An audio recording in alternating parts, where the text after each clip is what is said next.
Entonces vamos a ver este video de Quantum Fracture. Hace tiempo que no veo videos de Quantum Fracture. A mí me gusta mucho la física, entonces podría estar interesante. Vamos a ver, ¿existe el destino ahora filosóficamente completo? Vamos a ver qué nos dice. ¿O hay un destino predefinido? ¿Tenemos libertad? ¿O hay un destino predefinido para todos? Antes de empezar, voy a darles mi opinión personal. ¿Existe el destino? Sí. Pero es imposible saberse desde la perspectiva humana. Creo que había una metáfora o una alegoría que explicaba esto, de que para hacer los cómputos necesarios para descubrir un segundo en el futuro, la computadora más poderosa imaginable tendría que procesarlos durante un segundo. Entonces, esto vuelve a la predicción del futuro imposible o impráctica. Entonces, el destino existe porque hay leyes de la física que lo controlan todo y lo rigen todo, incluso el comportamiento humano, pero es imposible saberlo. Es imposible percibirlo desde la perspectiva humana. Estas dos posturas llevan miles de años enfrentadas a muerte, y parece que solo una puede salvarse. Si triunfa la libertad, el destino no existe. Pero si gana el destino, nuestra libertad es una mera ilusión. O no necesariamente. En el debate actual hay algo que pasa desapercibido.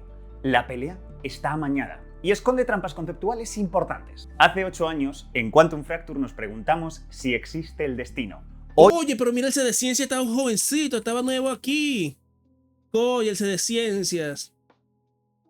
Hoy, armados con más filosofía, vamos a intentar responder de nuevo a una de las preguntas más antiguas de la humanidad. Claro, esto es interesante porque entonces el destino lo escribes en base a tus decisiones o ya está escrito. Claro, es que eso es imposible saberlo. Esa solución es imposible saberla. Todo da a indicar de que existe cierta predestinación en los grandes eventos cósmicos. La cuestión es si la sinapsis, si el pensamiento humano entra dentro de lo cósmico, de las leyes físicas normales, o si entra dentro de la cuántica, que es random, que es aleatoria, que no es predecible. Pero claro, es como un poquito como la psicohistoria, que tú puedes computar los grandes eventos generales de las cosas, los grandes movimientos históricos, pero eres incapaz de predecir el comportamiento de un solo individuo. Entonces supongo que es algo más o menos parecido como eso. El combate entre el destino y la libertad ha generado ríos de tinta. Y un lugar estupendo para leer sobre el tema es Nextory, una plataforma con más de 3 Nextory. diferentes argumentos. Están determinados si te gusta el momentito de Nextory. La discusión sobre 50 días, mi página. O lo has elegido libremente. La discusión sobre el destino y la libertad está plagada de confusiones. Sin buscar convencerte de nada, te presentamos un combate que se libra en el cuadrilátero de las ideas. Ahora sí, la velada está lista para arrancar. La idea de que todo lo que hacemos está fijado de antemano, conocida como fatalismo, lleva miles de años atormentándonos. El pesado destino que imponían las divinidades de la antigüedad escribía el futuro a fuego. La predestinación sobrenatural nos obligaba a ser meras marionetas. Los no creyentes podrían pensar que, eliminando de la ecuación a las divinidades omniscientes... Hola, mis moicalistas. Pero lo cierto es que no. El pesado destino encontró un hermano mellizo con la ciencia moderna. La física de Newton sentó las bases. El universo era como un reloj inmenso funcionando al milímetro. Una partícula golpea a otra, la otra se mueve. Un objeto se queda en el aire, el objeto cae contra el suelo. Una estrella tira de su planeta, el planeta... Claro, todo esto se basa en el principio de causalidad. Toda acción es precedida por una acción que la causa. Entonces nada surge de la nada. Y si nada surge de la nada, se puede rastrear hacia adelante y hacia atrás. Por eso sabemos la órbita de los planetas hace 10.000 años y sabemos dónde va a estar la Tierra dentro de 50. Entonces, en ese sentido, sí hay destino. Gira. Según esta visión, el universo no tiene planes ni voluntad. Ocurren cosas, pero estas cosas no pasan de cualquier manera. Siguen unas restricciones, leyes naturales. En el siglo XIX, muchos físicos pensaban que estas leyes implicarían que todo está predeterminado, un futuro inexorable, el fatalismo versión científica. Fijaos, Pierre-Simon Laplace. Un día se preguntó, Laplace. ¿y si existiera un ser que pudiera conocer la posición y trayectoria exacta de todas las partículas del universo? No un ser mágico, simplemente alguien que tuviera toda la información y aplicara las leyes de la mecánica clásica. Hoy podríamos pensar en una superinteligencia artificial. Ese ser podría calcular los valores de las partículas para cualquier momento. Solo tendría que saber unas condiciones iniciales, aplicar las leyes naturales hacia adelante o hacia atrás, y podría averiguar cualquier cosa. O sea, describir a la perfección el pasado y el futuro. Claro, exactamente. Pero claro, la cantidad de información es tan infinitamente gigantesca que es imposible saberlo. No voy a negarlo. Para ello sería una tarea terriblemente complicada, al borde de lo imposible. Ya no solo tendrían que saberse la posición, velocidad, etcétera, de cada entidad involucrada, es que hay que trabajar con ecuaciones que no tienen soluciones nada fáciles de obtener. Incluso podrían acabar en situaciones en las que sus herramientas físicas no les permitirán tener un resultado, perdiendo predictibilidad. Pero siempre podrían aproximar su sistema rompiéndolo en trozos más pequeños y tirar hacia adelante. A su vez, habrá algunos casos en los que quisieran ver algo muy a futuro, en los que esa aproximación no aguante y la predicción sea un fracaso. Pero, en principio, si uno rompe y rompe, puede alcanzar esa predicción correcta. Eso sí, teniendo que hacer una cantidad demencial de cálculos. Según este experimento mental, que después se llamó Demonio de Laplace, lo único que nos distanciaba de predecir con certeza nuestro futuro era contar con los suficientes datos, tiempo y potencia para hacer las cuentas. En filosofía, esta postura recibe el nombre de determinismo epistemológico. Nunca lleves al demonio de Laplace a jugar a la ruleta, porque sabe exactamente dónde va a caer la bola antes de lanzarla. A sus ojos, el azar solamente es una ilusión para pobres humanos. En definitiva, si en efecto lo es. Hay una máquina, hay un estafador. Tú sabes que hay videos de estafadores que fueron a Las Vegas y se hicieron millonarios. Hay unos que se hicieron muchos, se hicieron con las cartas. Pero hay un tipo que se hizo millonario haciendo trampa en la ruleta. Entonces hacía los cálculos plin, plin, plin, plin, plin, plin, plin, en vivo para predecir dónde caería la metra en la ruleta. Entonces, claro, eso es posible. Claro, el azar en cierto sentido es el resultado de cálculos que no comprendemos. Entonces, bajo ese aspecto puede existir el destino, entendido como la capacidad de calcular toda la información en el universo para llegar a la conclusión óptima. Este combate se hubiera librado en 1800, el primer asalto se lo habría llevado el fatalismo. Pero, no os confiéis, porque un siglo más tarde, la idea de un destino fijado al detalle por las leyes naturales se encontraría con un poderosísimo rival, desconocido en la época de Laplace: la mecánica cuántica. A la tesis de que todo lo que ocurre en el mundo está determinado por leyes, la llamamos determinismo ontológico. Y ojo con esta forma de entender lo que es determinismo, porque es fundamental en este vídeo. Las vacas no flotan espontáneamente, ni hay objetos que aparecen de la nada por arte de magia o se esfuman misteriosamente. El universo es legal, cumple leyes que no se salta nunca. Eso es determinismo en un sentido amplio.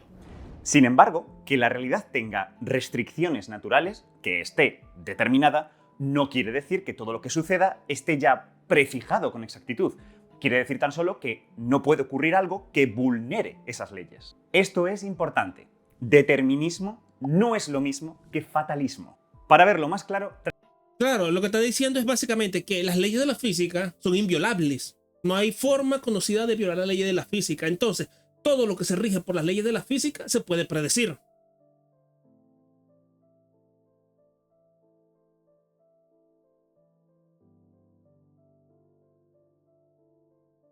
Traigo otro concepto importante: causalidad. Es un principio... Y claro, esto es otra cuestión, la causalidad. Que todo proviene de un efecto anterior. Que toda causa proviene de un efecto anterior. Bien conocido en ciencia. Si aplico una fuerza suficiente a la primera ficha de dominó en la dirección adecuada, esta caerá sobre la siguiente, que a su vez empujará a la próxima y terminarán cayendo todas. Una cadena causal que conectará los sucesos. Claro, la cuestión aquí que yo veo es... que estoy fuera de plano. La cuestión aquí que yo veo es hasta qué punto estas leyes tienen que ver con el ser humano, hasta qué punto se nos aplican estas leyes. Todo es una referencia a yoyos, bro. Cuando empiecen con la proporción áurea y con las partes del cadáver de Cristo, ya los vas a ver. Con perfecta fidelidad a las leyes físicas. Lo importante, el efecto de caerse la ficha no puede darse sin que otro suceso modifique el equilibrio de la ficha. Por eso decimos que la relación entre los dos sucesos es causal. Siempre que en las mismas condiciones apliquemos la fuerza adecuada a la ficha, esta se caerá. Por supuesto, muy a menudo encontramos que un efecto está provocado por más de una causa y que una causa puede tener varios efectos. Pero el esquema es el mismo. Sucesos que requieren sucesos previos para ocurrir y que a su vez generan otros sucesos. La corriente filosófica que defiende que todos los sucesos tienen una causa y a su vez son causa de otros sucesos se llama determinismo causal o causalismo. Era la idea que teníamos hasta el pasado siglo y que hacía posible imaginar cosas como el demonio de Laplace. Y aquí es donde las cosas se ponen interesantes. La física cuántica tiró por tierra nuestra vieja idea del mundo, mostrándonos que existen sucesos acausales. Sí, sucesos que, aunque siguen leyes y por tanto están determinados, no se ajustan al esquema clásico causa-efecto. Claro, y aquí creo que entra la discusión donde yo digo que existe el destino, pero no podemos predecirlo, porque claro, el destino existe para las grandes cosas, pero lo particular, lo atómico, lo cuántico, se salta esas leyes. Entonces, ¿hasta qué punto el comportamiento humano puede ser considerado cuántico? Ahí radica la cuestión. Y es eso, existe el destino como tal, no lo podemos predecir porque la información que se requiere necesitamos de un ser omnipotente y omnisciente. Pero además tenemos el hándicap de que hasta qué punto el comportamiento y el pensamiento humano es cuántico. Porque lo cuántico colapsa, en cierto punto lo cuántico colapsa. Yo no soy físico ni dice nada de eso, pero eso es lo que más me llama la atención. ¿En qué momento la física pasa de ser cuántica a ser física general, la física relativa?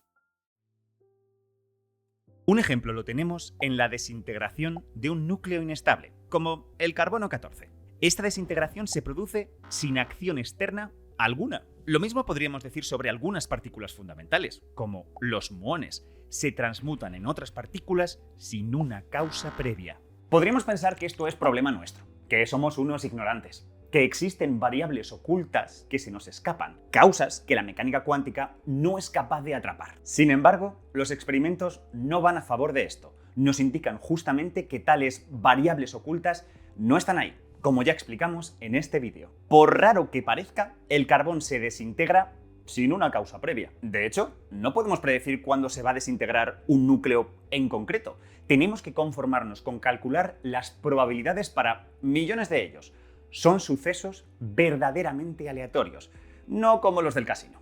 La conclusión es fascinante. Da igual que tuviéramos el conocimiento de las interacciones de todo el universo, porque como no todas las relaciones entre sucesos son causales, Claro, pero no hay efecto cuántico en la realidad aparente. Lo cuántico solo se mantiene en el reino de lo cuántico, en lo pequeño, en lo particular,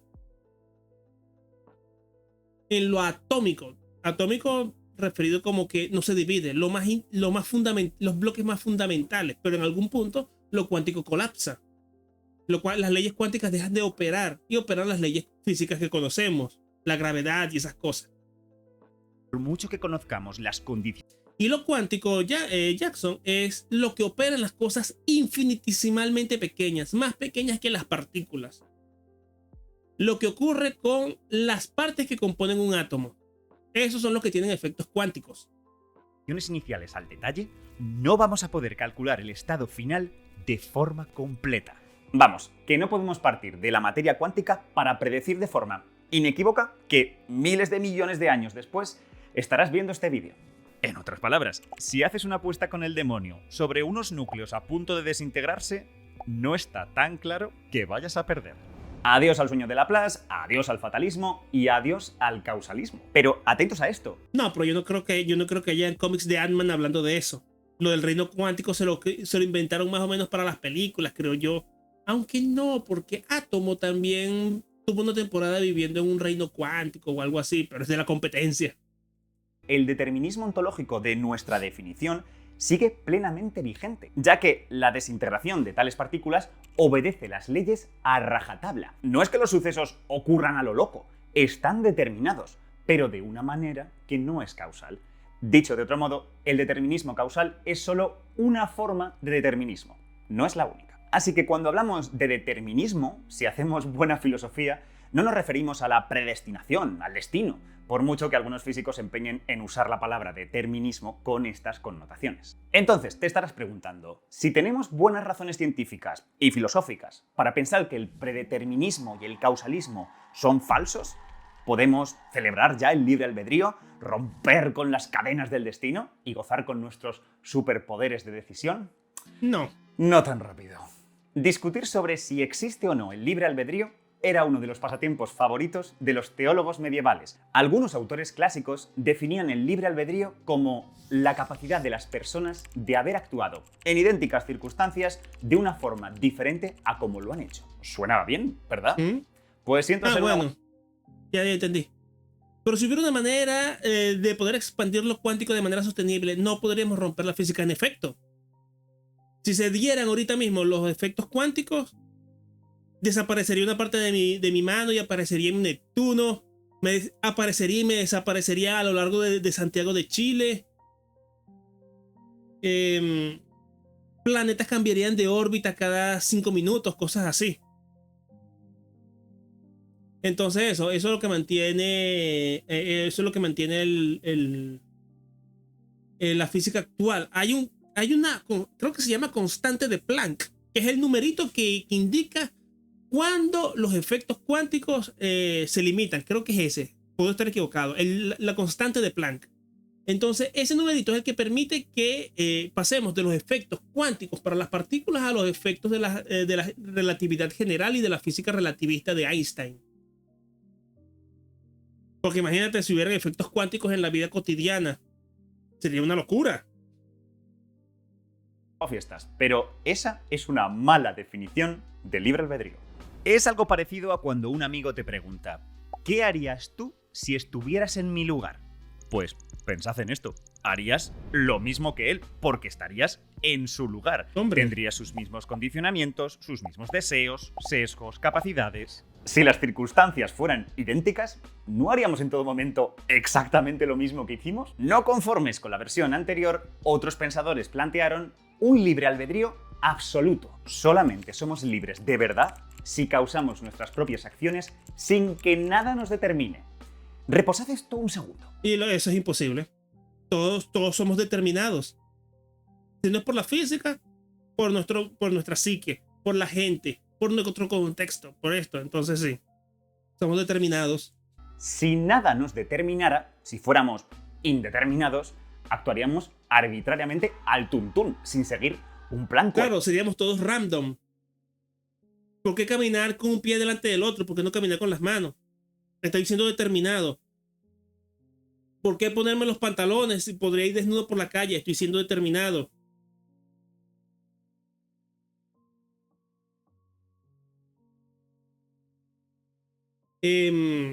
¿Por qué hablo español y no me invento mi propio idioma? Estoy siendo determinado. Así que si podríamos crear una zona donde todo se encuentre en cuántico y que al mismo tiempo evite que se vuelva físico, podríamos alterar la realidad. Claro, imagínate esto, si hubiera una máquina que convirtiera una zona del espacio en cuántico, esa zona del espacio tendría efectos cuánticos, no pasarían cosas super ultra random, sino que pasarían los efectos cuánticos. Y las leyes de la física normales se evaporarían porque son más débiles.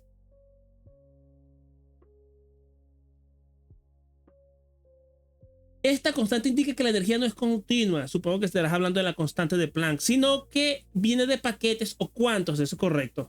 Lo que significa que la energía de la luz se emite en paquetes discretos llamados fotones, eso es correcto. Eso es correcto, de ahí viene la palabra cuántica, de los cuantos, los paquetes de energía, entonces a lo mejor me estoy confundiendo. Pero es eso, hay un punto en el que la fuerza de atracción de las partículas cambia. Entonces algo así es lo que evita que los efectos cuánticos se sientan en la realidad. Eso es lo que trato de ver. No sé si habrá algo parecido a eso, pero eso es lo que trato de dar a entender. que debe haber algo, un factor que hace que la cuántica no se manifieste en la realidad macro. Sin capacidad de ajustar nuestra conducta al mundo a nuestro alrededor. ¿Y qué pasaría si solo nos guiáramos por la razón, sin estar determinados por nuestros instintos? Que no podríamos elegir ante dos cosas iguales. Seríamos algo parecido al asno de Buridan. Imagina un burro muy hambriento, que se encuentra a la misma distancia entre dos sacos de heno idénticos. Solo está guiado por su capacidad racional para elegir la mejor opción, sin condicionamientos extra. Como ningún montón es preferible al otro, no sabría qué alternativa tomar. Al cabo de un tiempo, el asno Moriría de se hambre, moriría claro. de hambre. La parálisis por análisis llevada al extremo. Y tú me dirás, Crespo, el asno podría haber pensado, si no como, me muero. Voy a elegir uno de los dos al azar. Esa forma de razonar muestra que, en el fondo, estamos determinados, en este caso, por el conocimiento. Saber que, sin ingesta, hay muerte nos llevaría a elegir primero cualquiera de las dos opciones sin dejar pasar más tiempo. Estar determinado por la experiencia, por sus necesidades fisiológicas, por el instinto de supervivencia, todo eso le habría ayudado al asno a decidir y a salvar su vida. Entonces sí existe el destino, o por lo menos existe la determinación. Con esta alegoría y versiones parecidas, los estudiosos del teólogo del siglo XIV, John Buridan, presentaban la paradoja de una razón que, si no estuviéramos condicionados por otros factores, nos llevaría a no poder optar entre dos caminos iguales. Para filósofos... Y existen en físico efectos cuánticos naturales. La cuántica es un efecto natural, está en la naturaleza. Lo que pasa es que está en cosas muy, muy pequeñas. Entonces, por eso es que no las percibimos. Pero a lo mejor por ahí habrá algún efecto cuántico, algo así. Están construyendo computadoras cuánticas, así que eso cuenta. Como Gustavo Bueno y Gustavo Esteban Romero, el determinismo, tantas veces visto como el gran enemigo de la libertad, es en realidad un requisito de la misma. Volvamos a nuestra definición de determinismo. Por paradójico que suene, no podemos tener libertad si no estamos determinados por factores externos e internos. Míralo así. Si el mundo fuera indeterminado, las fichas de dominó no caerían siempre al empujarlas. No podrías recordar nada ni levantarte de la silla si no fuera por la activación en cadena de grandes grupos de neuronas que ponen en marcha la memoria o los impulsos eléctricos cerebrales que envían órdenes a tus músculos. Si el universo no funcionara como funciona, no podrías tener ningún efecto sobre el mundo, ni sobre ti mismo. No podrías ejercer tu libertad. Hay reglas, y esas reglas se obedecen. Nos generan un tablero de juego en el que, dentro de ese espacio, podemos tomar decisiones. Bueno, De lo contrario, viviríamos en un universo anárquico, en el que ninguna estructura inteligente sería posible. Fin del asalto, el determinismo es necesario para ser libres y el libre albedrío absoluto no tiene sentido. Ahora bien, dentro de ese espacio de toma de decisiones, ¿hasta qué punto somos libres? ¿En qué medida estamos condicionados por el entorno y nuestro propio pasado? Para el neurocientífico Robert Sapolsky, la libertad es una mera ilusión. Nos queda por delante el cuarto y último asalto. el Sapolsky. Según Sapolsky, somos poco más que máquinas de piel y hueso. En su polémico libro... Eso es cierto. Sapolsky no es el tipo que debatió con Jordan Peterson. Analiza cómo las conexiones neuronales, la genética y las influencias hormonales moldean completamente nuestras acciones. Nuestro universo está determinado tanto de forma causal como no causal, pero puede que, a efectos prácticos, la masa gelatinosa dentro de nuestro cráneo responda bien al esquema de causa y efecto. Al final, dependemos de un órgano que, en su equilibrio bioquímico, acata las leyes de la física y funciona según sus estados anteriores. Entonces sí existe el destino. Entonces el comportamiento humano se puede predecir en cierta medida. Entonces sí existe el destino. Pero lo que les digo, el problema del demonio de la paz, creo que termina así. Que el cómputo para avanzar un segundo en el futuro tarda un segundo. Lo cual vuelve el ejercicio redundante. Imposible. Impráctico. Entonces, claro, el destino existe, pero el ser humano es incapaz de alcanzarlo. O al menos en toda su magnitud, en toda su vastedad. Hay pequeñas cosas que sí se pueden predecir. Fue el día de ayer, el trauma que tuve de pequeño, el combo hormonal de mi madre y un largo etcétera. Podríamos tirar atrás el carrete de causa y efecto todo lo que queramos. Y tampoco parece que la cuántica nos vaya a salvar de esto. Mirad, imaginemos que nuestro cerebro siguiera solo las reglas de la cuántica, sucesos no causales, que funcionáramos de una forma verdaderamente aleatoria, sin causalidad alguna.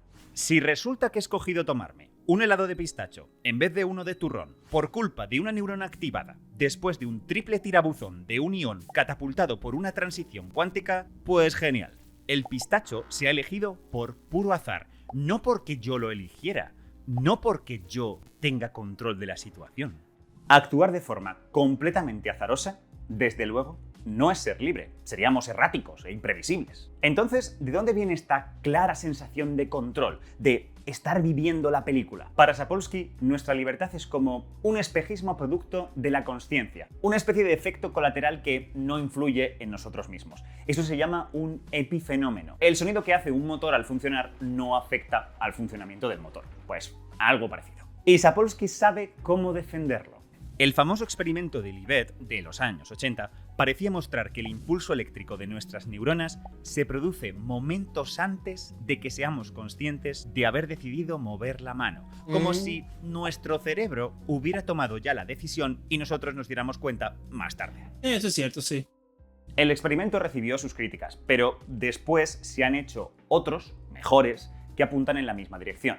Hay procesos en el cerebro que determinan causalmente lo que queremos. Todo esto es duro, porque si carecemos de libre albedrío, debido a que todo nos determina, dice Sapolsky, no tiene mucho sentido hablar de responsabilidad de nuestros actos. Incluso afirma que deberíamos dejar de castigar a los criminales. No han elegido libremente cometer crímenes. Pero el castigo de los criminales no implica únicamente elección, implica también convivencia. La cárcel no existe solo para castigar al criminal, existe para impedir que el criminal siga haciendo daño. Suena bastante extremo. ¿Puede que haya algo que se le esté escapando a Sapolsky? Bien, hemos Claro, creo que Sapolsky es zurdo, entonces claro, es eso lo que se le escapa. llegado a este punto. La definición de libertad a lo mejor necesita un reajuste urgente. A ver, le damos la razón a Sapolsky en muchas cosas. No podemos elegir dónde nacemos, ni a nuestros padres, ni la lengua materna que aprendemos o los genes que portamos. Nuestras decisiones están influidas por las que hemos tomado con anterioridad y por nuestra cultura. Claro, y también tenemos que tomar en cuenta que estamos determinados, sí. Si aceptamos eso, una causa, un efecto es producto de muchas causas. Y un efecto, a su vez, lleva a muchas causas. Entonces, claro, la libertad podríamos configurarla como el baile entre las diferentes causas. ¿Cuál es la causa primordial que mueve las acciones, que produce el efecto? Y en ese sentido entraría el libre albedrío. Porque claro, si yo digo, tengo 100 pesos en el bolsillo, pero tengo que o pagarme el alquiler o comer o dárselo a la niña a la que le estoy viendo para ver si me da el chiquito. Entonces, claro, ahí hay diferentes causas que motivan un solo efecto, que es sacarme el dinero del bolsillo. Entonces, ahí tengo que elegir entre las variables.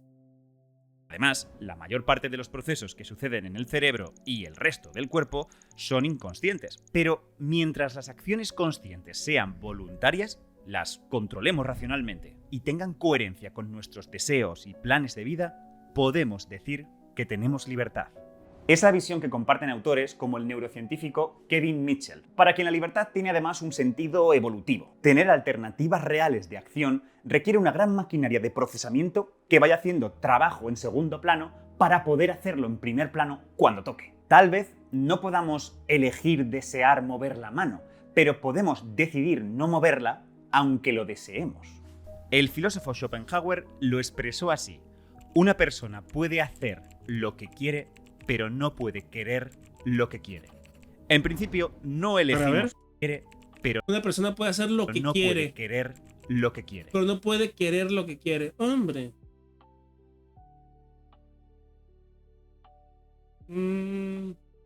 Claro, no elegimos nuestros impulsos, no elegimos nuestros estímulos. Bueno, sí, está bien.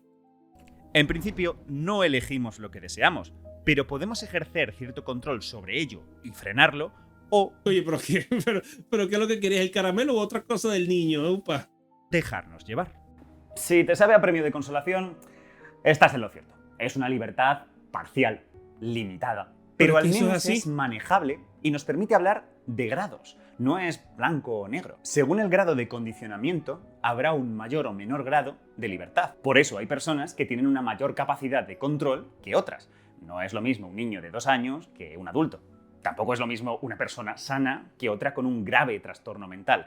Sus grados... Claro, esto yo lo leí esta mañana, que estaba leyendo un libro sobre teología y te habla sobre el problema del ser humano. Y es básicamente la búsqueda incesante de satisfacer tus deseos.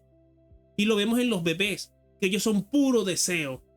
Ellos quieren teta, ellos quieren dormir, ellos quieren comer, ellos quieren cagarse encima y que le limpien el culo.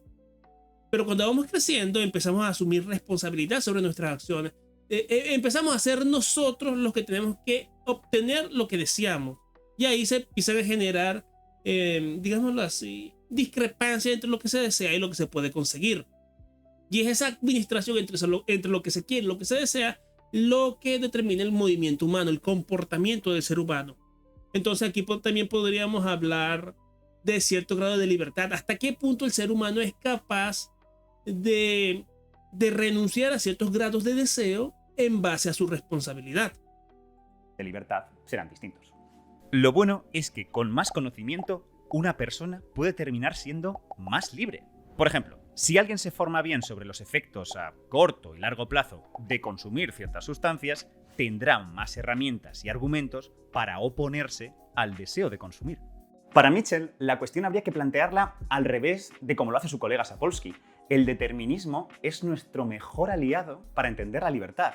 Si nuestras acciones no estuvieran determinadas por nada ni determinaran nada, no se nos podría exigir responsabilidad ni considerarnos libres. Lo sentimos, Bob, esto no es algo personal. Conclusión, para mí queda en pie la libertad que nos faltó incluir en el vídeo original.